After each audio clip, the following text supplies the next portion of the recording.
Donc, voici la correction de premier exercice. Oui, je vous prie de m'excuser pour l'écriture.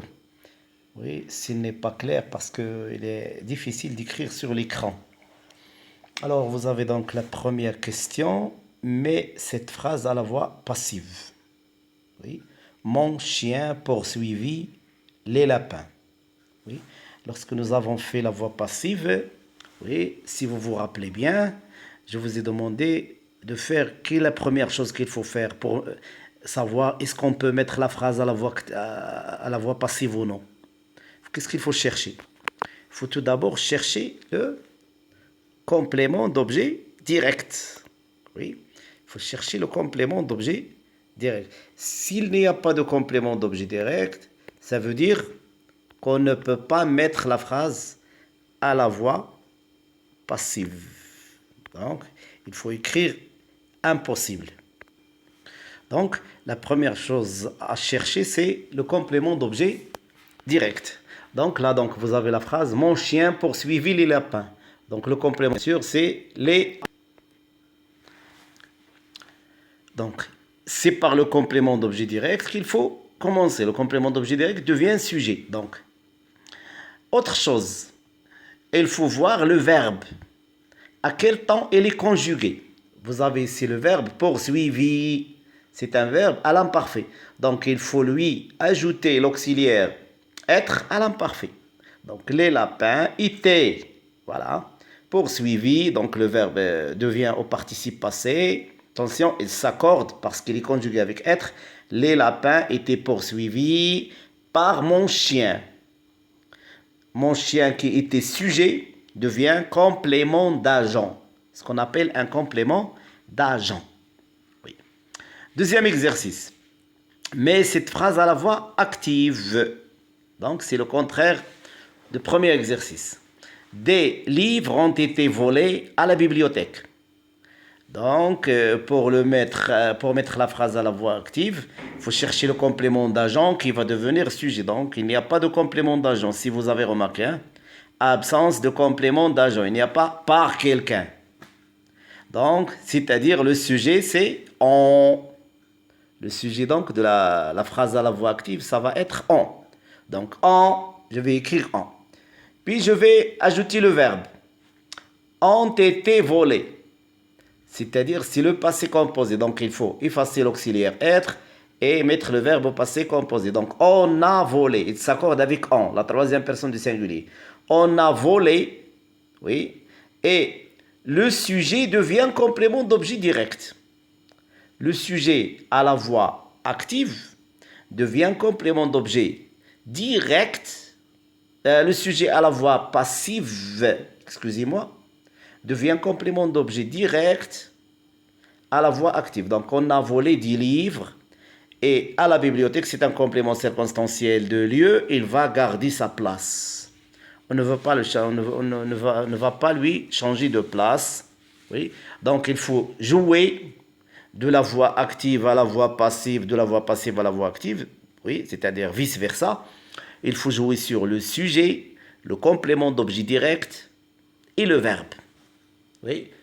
À la voix passive, le complément d'objet direct devient sujet. Le verbe doit être conjugué avec l'auxiliaire être qui prendra le temps de verbe à la voix active et le sujet de la phrase devient complément d'agent.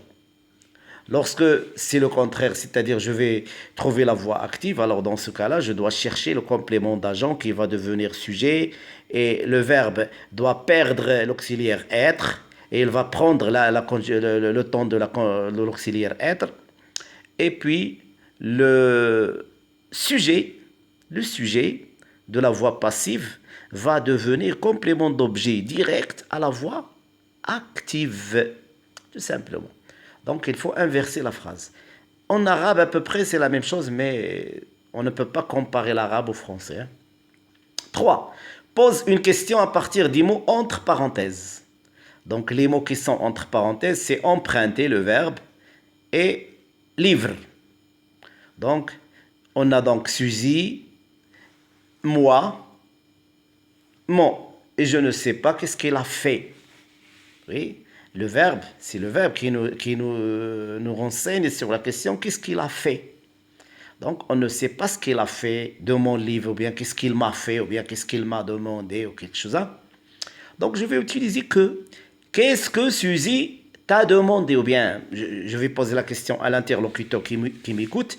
Lui, il va dire Suzy m'a emprunté mon livre. Et moi, je vais lui poser la question qu'est-ce que Suzy t'a demandé? Oui, parce que je ne sais pas qu'est-ce qu'il a fait. Je ne connais pas le verbe. Parce que je ne connais pas le verbe, je pose la question avec le verbe faire. Qu'est-ce qu'il a fait? Que fit-elle? Et ainsi de suite.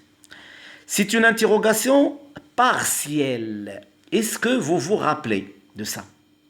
Donc il y a des interrogations totales et des interrogations partielles. Partielle, ça vient de la partie. Ça veut dire la question, elle est posée sur une partie de la phrase. C'est le verbe. Et lorsque la question est totale, ça veut dire qu'elle est posée sur toute la phrase. Comment peut-on identifier ou bien distinguer une interrogation totale d'une interrogation partielle? Eh bien, c'est très facile. Si la réponse de la question est oui ou non, c'est une interrogation totale. Donc l'interrogation totale, c'est la question ou bien l'interrogation à laquelle on répond par oui ou non. Il y a seulement deux réponses, oui ou non. Et l'interrogation partielle, comme ici, c'est, oui, partielle, c'est l'interrogation à laquelle on peut répondre, on peut donner plusieurs questions. Ou bien on peut donner plusieurs réponses. Donc là, c'est une interrogation partielle. Transforme ces phrases verbales en phrases non verbales. Alors, je vous ai dit, oui, lorsque nous étions en classe, que toutes les phrases en français sont verbales. Oui, normalement, on appelle une phrase non verbale, mais généralement, ces phrases non verbales peuvent être des phrases à la forme exclamative ou bien des titres.